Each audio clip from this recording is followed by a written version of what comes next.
the realities we like to point out about coaching is that nothing has really changed yet at the end of any coaching session. You have opened a possibility for change, but for that change to actually happen in this concrete classical world, it's going to have to be put into practice. And so these are our 6 steps. And I know our time is short. And what we wanted to do is, rather than just explain them, to do a demo here of what that might look like. And typically, one of the things that we will do multiple times through the training program is, usually each module, we go deeply into each step. You get a chance to practice step 1, and then step 1 and step 2, step 1, step 2, step 3. We keep adding the steps. And then we'll do what we call a timed practice, where you're essentially going to do all 6 steps within a half an hour limit. And this is what we call a creative constraint. We'll have 5 minutes per step. Now, in an actual coaching contract, it all depends on how you do it, but we feel that this is actually a way of really getting a deeper sense and a good experience of what this generative coaching process is. So, Steve, I don't know, do you want to start and be the... Sure. So, Sure. Bill, where are you actually? I don't think you're actually on that tropical island. No, that's just a representation of where my wife and I got married in Maui. Ooh, nice. Yeah. Wow. I'm in Dawsonville, Georgia, which is in the United States. It's Okay. home of the Moonshine Festival. Okay. That's actually very, very Are you in the interesting. middle? Are you in the middle of the Moonshine Festival as we speak? It's actually coming up next week. No, not next week. Sometime next month. Excuse me. Yeah, as for those of you who are not Americans, moonshine was the illegal whiskey that they created. Well, I guess it was before the prohibition, but it's just homemade. It's Homemade. homebrewed. Yeah. Moonshine is Okay. homebrewed. Okay. Nice to meet you, Bill. Nice to meet you also, Stephen. And Yeah. I think actually, Bill, I And think it's Robert. rather interesting that you're kind of in between California and London. So you're actually Yes, you're creates this you're the middle ground. this field. Yeah. That's a Field that's of possibilities. a very deep observation, Robert. So Bill, as Robert said, first of all, welcome, and we're going to do a time process. So you have to consider your experience in terms of, we'll touch in on the first step for a couple minutes, and then the other one of us will help go through the second step with you, and so forth. So we're just inviting you to dip into it, but realize that we're keeping the boat moving. And Okay. Robbie, why don't you go ahead and call the shots? We're going to start here. We've got, I think, if this is a pretty good timing. We'll have some time at the end. Yeah, okay, I mean, let's just start. The step 1 is open a coach field. So go ahead, guys, open a coach field. So Bill, usually we say before we start to do any heavy lifting, it's good to find a really positive connection to, as Robert said earlier, to yourself and to something deeper than yourself. And usually we find some of the best ways is just ask people, when you need to really connect with yourself, you need to get back home, you need to really tune in. What are your kind of best methods, your go-to methods? Taking a deep breath and accessing a deep state from practice of Qigong and meditation and hypnosis. Okay, so you've got your practices of Qigong and meditation and hypnosis. Yeah, state. So that's a pretty verbal, abstract statement. That's where we're usually having our conversations. Okay, now it's opening. Yeah, to awaken it. Yeah, I'm getting tingles. I'm getting rushes. Okay. Something's happening. Must be that Maui background. Wowie. So say, tune into one of those experiences. One time where you say, wow, could be recent, like that was really a great experience. So we go from the abstract to a specific experiential reference. And what do you find yourself tuning into, Bill? I'm sorry, I went into confusion there on that move from one to the other because I wasn't quite understanding. Yeah, Where- pick a particular experience where you felt this sense of well-being. Okay, all right. So a particular time when you were meditating, qigong, trance, a particular time.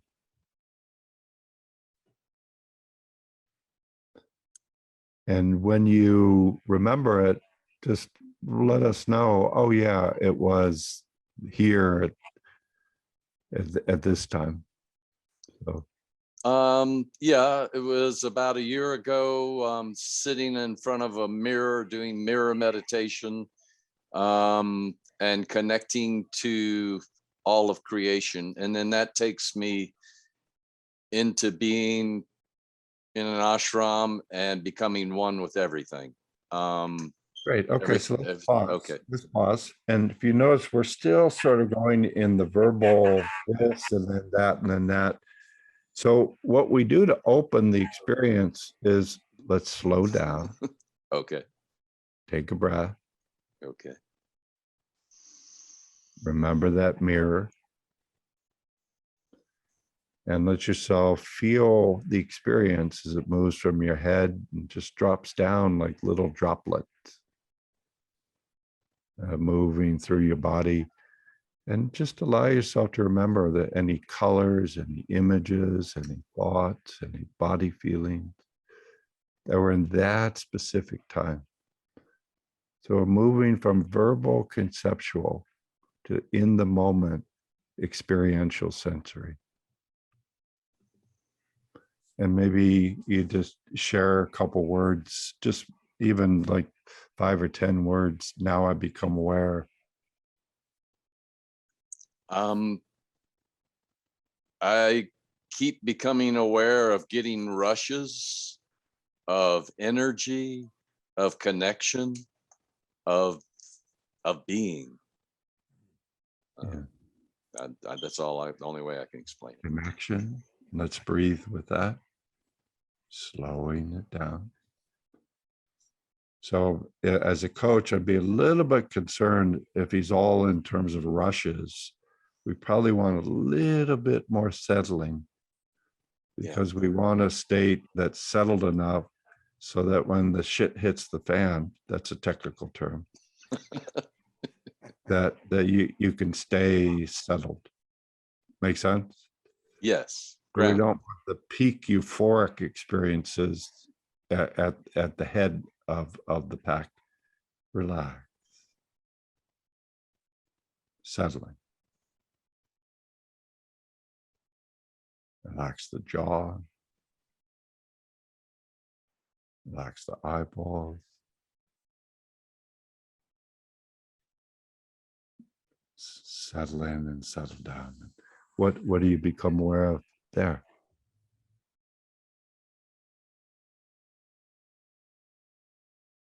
More grounded, more open, more space. Awesome. Great. So So I'm interrupting you there for a moment Yeah, because it seems great. like a good moment to transition into step 2. So that's our base. That's our base. And any time that we feel stress, we come back to that base. And then we go to step 2. Bill, that step 2 is from this really great place. And I was really tuning in because this is, as we were saying, it's a field. So it's not just you or just Steve or just me. It's the three of us kind of really kind of tuning into that place. And I was, you were talking about that place of being one with everything and that really great sense of this many possibilities.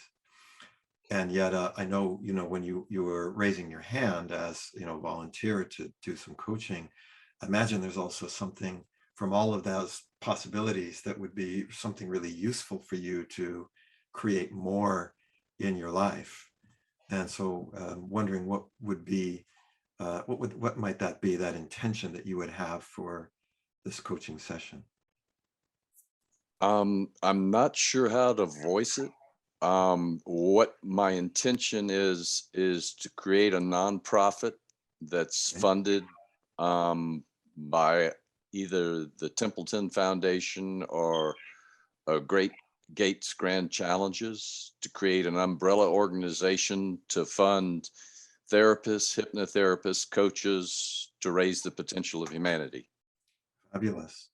Yeah. One of the things we like to do to sort of help verbalize that or to phrase it is we like to say, I think especially for generative change, to get that intention, which is not necessarily all the details of the goal, but Oh, that okay. intention into 5 words or less. So if you were going to say, okay, what I most want to create is, and kind of let these 5 key words come, what might that be? Raise the potential of humanity. Awesome. Fabulous. So what I really want to create is, and I get this sense it's a vehicle to raise the Yes, a potential vehicle. Yes, yes. So a nonprofit to raise the potential of of humanity. humanity. Great. The- I want to just pause for a moment because that starts to really, and I know as a coach, when it starts to kind of tingle in my own bones, I know, wow, that's something really important. So as we kind of breathe that through, really get that sense of, because that's a big dream. Kind of yes. really, I want to create this nonprofit, this vehicle to raise the potential of humanity.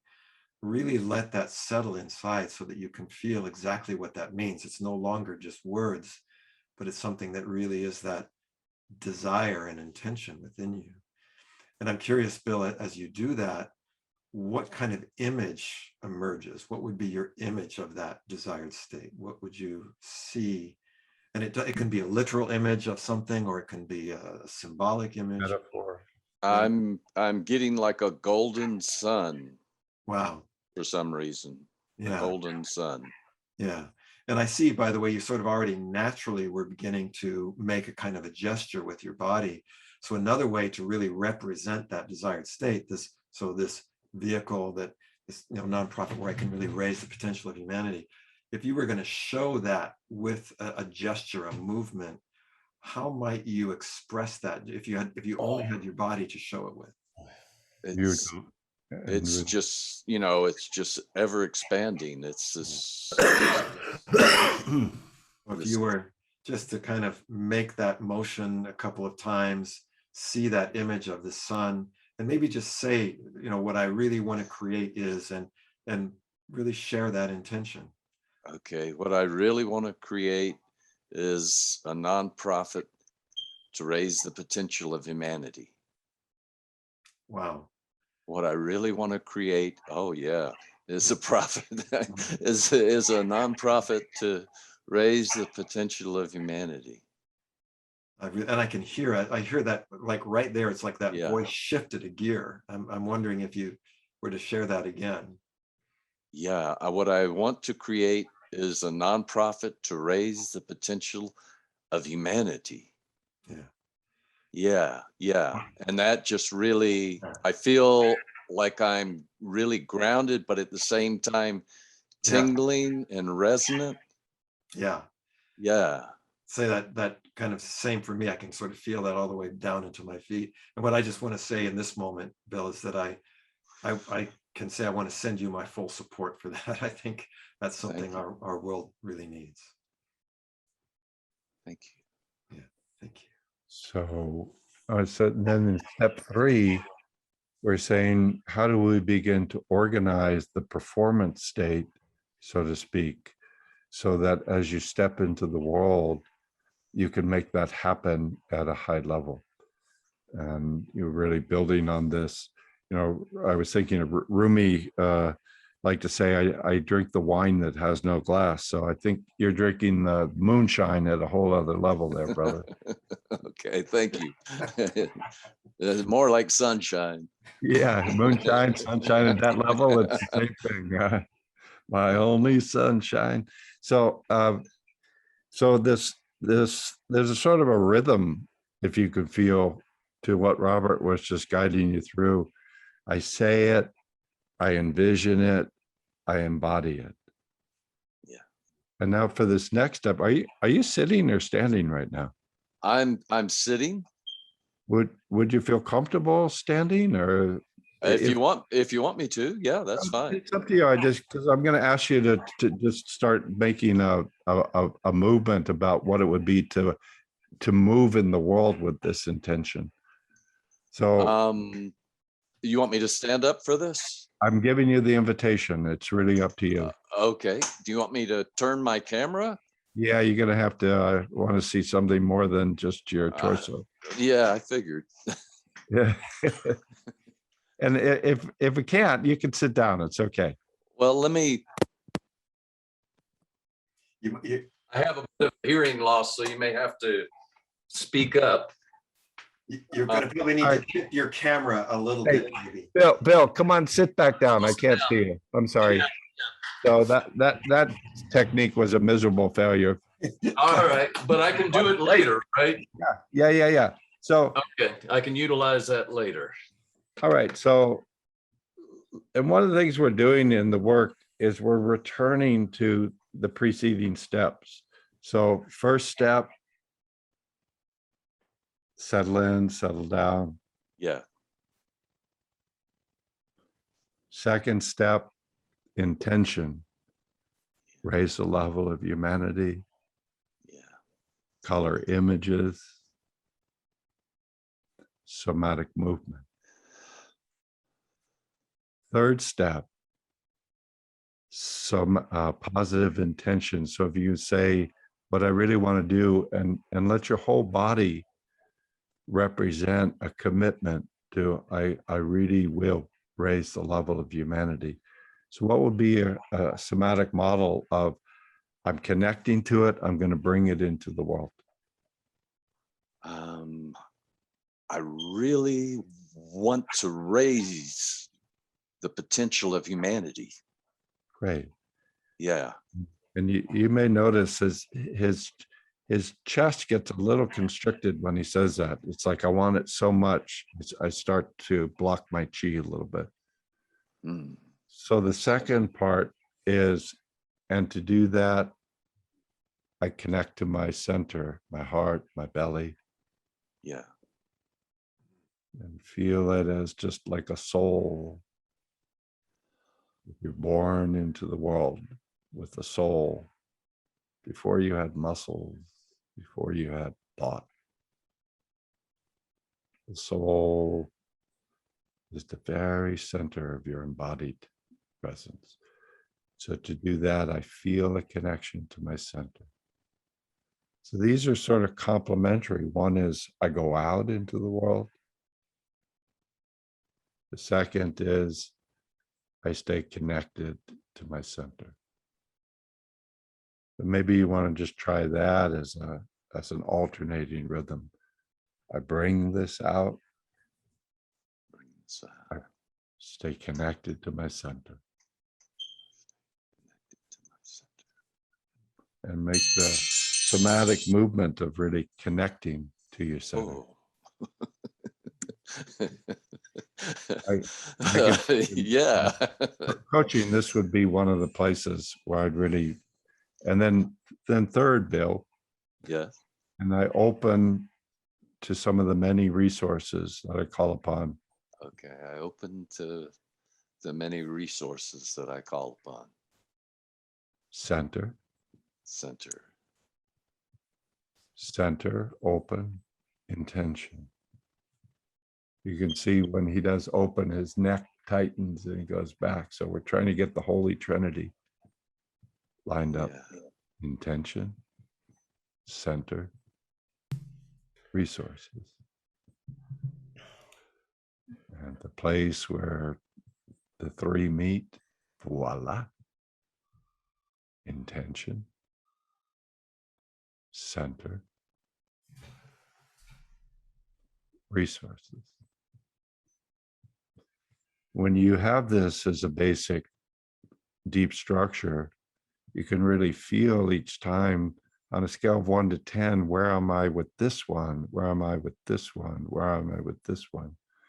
That's your step. Sorry, Steve, to interrupt you, but Steve, no worries. You are. That's time for take action. Yeah. Go ahead, Robert. Okay. So as you do that, Sorry Bill, about that. actually, It's All so right. deep. You know, Yeah. you told me I'm like, you know, what's the word? I'm messing things up every 5 minutes. No, you're not at all. You're not at all. well, that's actually Yeah. it's an Moving it along. it's an interesting point, Bill, because again, these are natural things to happen. You know, we're getting into some rhythm, and then there's a disruption, and so I think these three connections help us to have a resilience, like coming back to that place. Okay, here I am in my center. Yeah, there's no perfect plan. There's always something that comes along Right. that you have to flow with. Yeah. And like that's why Stephen was saying we need to keep enough connection with those three things. Where am I going? What's that intention? Where am I here in myself and my body? And then these resources that I'm going to need. And I'm curious, when you were kind of opening to those resources, what resources are going to be some of the most important for you to really make this happen, to really create this vehicle, this nonprofit that's going to sort of raise the potential of humanity? Grounded self-confidence, follow through, you know, actually taking the steps, doing the steps, Yeah. and influence, being able to influence people in the right way to bring out what is the highest of them. I'm curious who supports you in this, who outside of you, I mean, or who or what, because it could be teachers, it could be nature, it could be, you know, what are some of those resources? I mean, like you have that beautiful scene of Maui behind you. I mean, what are some things that you can draw upon to support you in that, and having that confidence and having that influence? And The light. Yeah. When I died and went into the light and was sent back, that light, the people that I work with, that I share the vision with, Yeah. get excited about the potential of it, and it's getting the vision Yes. more refined. Yeah. So as you kind of connect to that place of, I hear a very profound place of light, because you said it's a place that you went to and have come back from.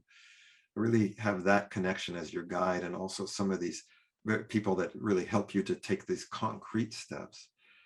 And as you connect to that field of resources, connect to yourself and this intention, it's a big, it's a big journey ahead. And I'm wondering, as we start thinking of moving into action, what would you say are some of the key concrete actions that you're going to need to take? What would be some of the first couple of these concrete actions that would be most important in order to really fulfill this intention of creating this vehicle, this nonprofit that will raise potential of humanity?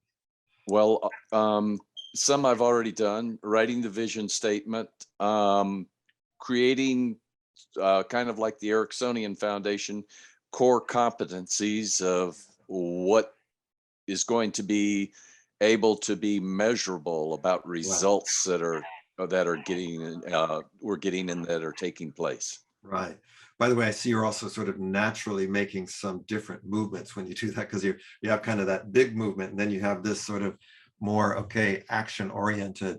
Now, you said those are sort of things you've already done. What are the next steps that you need to do, and especially ones that might be, here's where the creativity comes in, that might be new for you, where that are going to maybe take you out of your comfort zone a little bit? What are you going to need to actually do? Have that self-confidence of what I'm creating, still creating, is worthy enough to go ahead and send off to the Templeton Foundation, right, to get the grant. Yeah. And I see this seems to me a really very important gesture there. And I see you're sort of gesturing in front of yourself. Do you have an image that goes with that step as well? So sending this off, getting this to the place where I'm sending it off to the Templeton Foundation.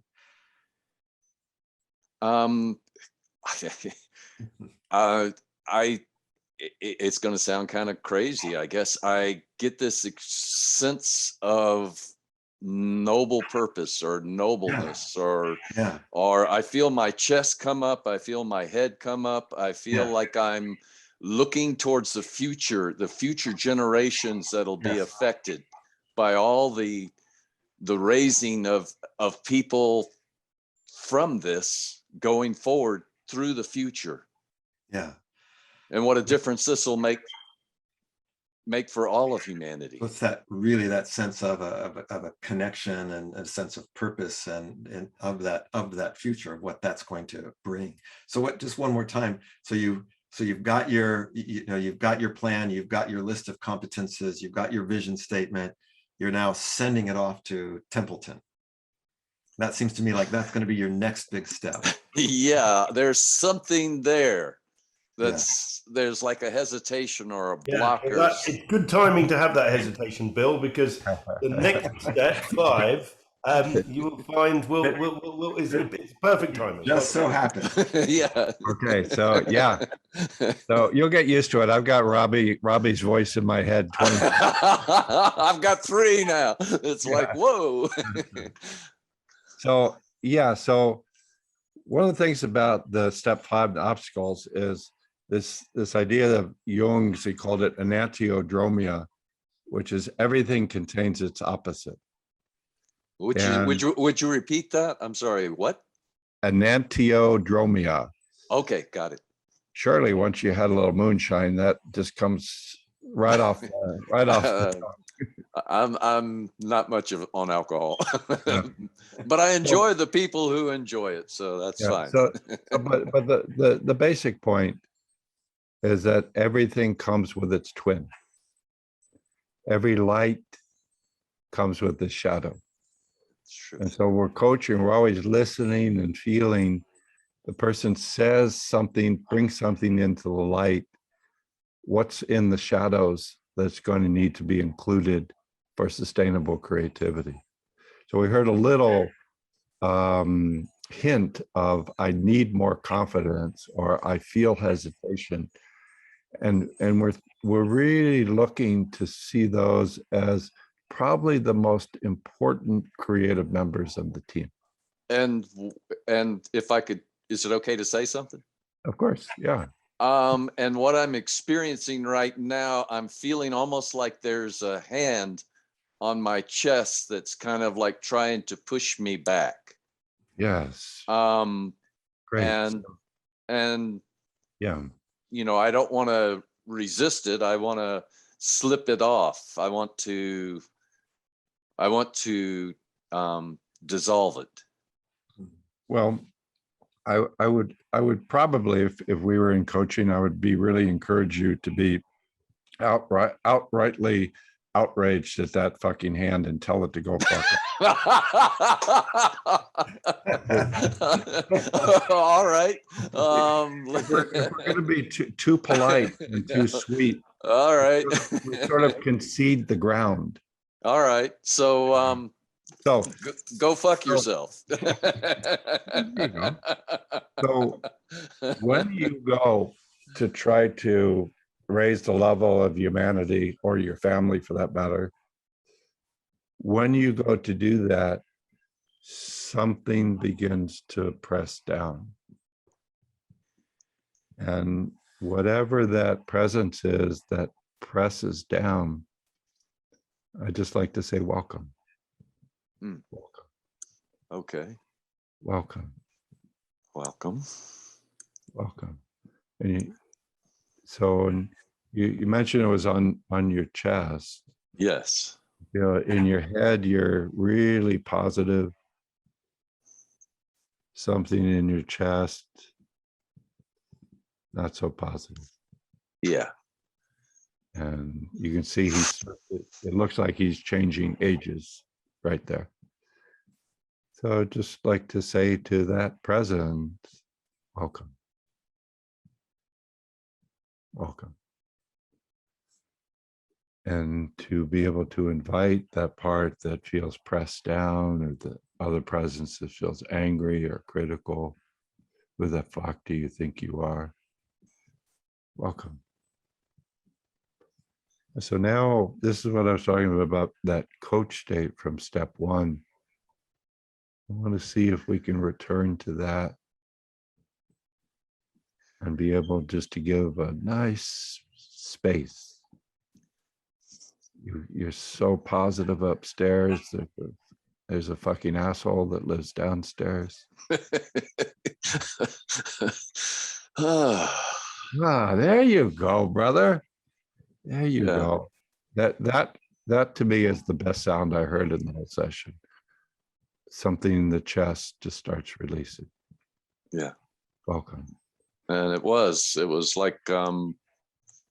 like my brother's hand. When you said brother, it was like Yeah. Well, moving him to the side. I wouldn't quite use the past tense yet, but welcome. Yeah. So Okay. I hope you can feel that this starts to change the texture of the Yeah. coaching position. It changed the pressure on my chest. It's come down quite a bit. I still notice something there, but it's really diminished. It's like It'll be back. It'll be back in no time at all. Yeah. I feel it getting strong in the center again. So it's Okay, so that just gives you a touch of what we're doing in this fifth step. We always are looking for what's the shadow in response to any positive statement, and how do we welcome that into the conversation. And then, so that's all we have time for, as we say in the business step. But I'll turn it over to Robert for the final step. Well, in fact, as Steve was just saying, Bill, it's going to come back again. And the question is how we want to dance with that, so it's an energy. So, if we kind of go over these two aspects that Steve was just saying, I want to be able, in my body, I want to be able to do this. I want to create this vehicle that's going to raise the potential of humanity. Yeah. And when I do that, when I open my arms to do that, this other hand comes here on my chest. Yeah. So. And what I actually, because what I see you doing is, rather than slip it away, I'd like to actually have you make that hand. You were showing it earlier. If you were to take that hand and put it on your chest, there's that hand that says, and really kind of connect in with that energy. It says, no, you're not, right? So I want to do this, but so instead of having that be something that's outside of me, that hand is also a presence in me. Yeah, that makes me really, so to speak, internally feel well, fuck you to the hand. Excuse the language, but and the hand is also there. What is the hand saying? What is the message of this hand? What is that? Because that's you too. Oh, that's interesting. Yeah. So, and again, as Stephen was saying, we want to kind of do this not from a crash state, but a coach state. If I really bring that presence and I realize, that hand is a part of me as well. What is that hand? Yeah. I feel like it's trying to hold me back, to ground me, to make me do a better job of whatever I'm doing. So that's that's it. That's interesting. So if I actually connect to that hand rather than fight it, I realize it has this intention. Now it's coming, as we said, in this crash form, which then, makes me struggle against it. But if I could actually join it, and this is where we do a little bit of our Aikido, I kind of join that hand, and then I invite it to come, and imagine if you could just move very slowly from that hand on the chest and open back out your arms to that desired state. And that bring that hand is part of this. So this is one part of the movement. And then I come back to the ground, bringing that back. Step one. And the hand comes back to my chest, grounding me. And then step two. Oh, wow. So now the hand has more love to it rather than like anger or strength. That's right. Well, you can have a very loving anger, very loving. I mean, it's really the challenge for us men at this point, right? Because we're trying to reject sort of that old style masculinity. So if you just made it a little practice, this idea of practice of just moving for a moment between that hand on the chest, opening out to that intention, Yeah. So it's like almost like I breathing. have to push the hand a little bit to get it to go. Yeah, And then bringing it back to grounding. yeah. In fact, And it might be then, interesting if you had both hands there. oh, that is interesting because that becomes more like supportive and opening. That's interesting. Yeah. And there Yeah. you go. That's another very interesting. That movement becomes very natural, doesn't it? That movement. Yeah. And I get the the full body rushes, Right. tingling, just aliveness, but grounded Yes. at the same time. That's right. That's right. So I've got to breathe out, but then I've got to breathe back in again. I give out to the world, and then I've got to come back and ground in myself. Yes. And I think that's going to be an important practice for you, that movement between the two. So I go out to the light, then I've got to come back to the ground. Okay. And then give out to myself. Yeah. And that's a new movement. There you go. That's interesting. Yeah. You might just find what movement kind of naturally begins to come to you that really integrates both of those. So I don't have to get rid of the hand. I don't have to slip it away. It No, actually is serving. Yeah. yeah. When it had the other hand, it Yeah. became Yes. a more powerful Yes. giving, like And that's, like an offering, yeah. like a Yeah. and then that allows the opening to happen much, oh yeah, so much freer, and more sensation. It's like I can feel where the struggle was flowing outwards and releasing, if that Yeah. makes sense. Yes. And I think that's where that your influence is going to come from. Because if the influence is too much to light, nobody's going to understand it. If it's too much, if it's too guarded, then it's not going anywhere. So that, I think that is a powerful movement. I just heard our little dog barking in the Yes, background. that was actually me coughing and Universal agreement. Yeah, we are at the end of our time with a little bit of flexibility there, but Wow. Wow. That was powerful. Thanks, Well, guys. thank Wow. you. Thank you.